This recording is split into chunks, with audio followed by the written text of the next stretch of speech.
अस्सलामुअलैकुम दोस्तों, तरीक़े-ए-लबैक पाकिस्तान का अगला लाए अमल क्या होगा बताएंगे इस वीडियो में।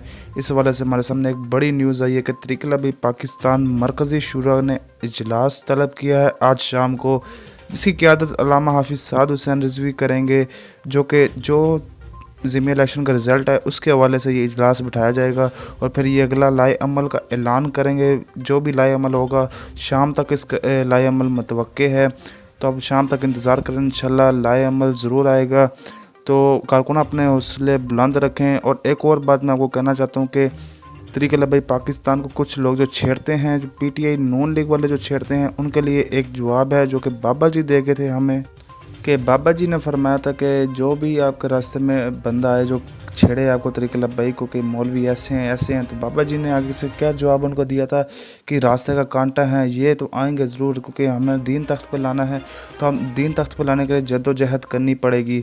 दीन तख्त पर इतनी जल्दी भी नहीं आता और दीन तख्त पर आने के लिए बहुत सी कुर्बानियाँ भी देनी पड़ती हैं, जो कि तरीक़े-ए-लबैक पाकिस्तान देती रही है। तालिबान की बड़ी मिसाल ले लें, जिन्होंने 20 साल जद्दोजहद की और फिर जाके उन्हें दीन तख्त पर उनका आया है। इसलिए हमारे अपने जो कारकुनान हैं वो अपने हौसले बुलंद रखें और अहमी शमी बातों पर कान ना दाड़ें। मरकज़ का जो ऐलान आएगा इंशाल्लाह आपके सामने सबसे पहले रखेंगे। मिलते हैं नई वीडियो में, तब तक के लिए अल्लाह हाफ़िज़।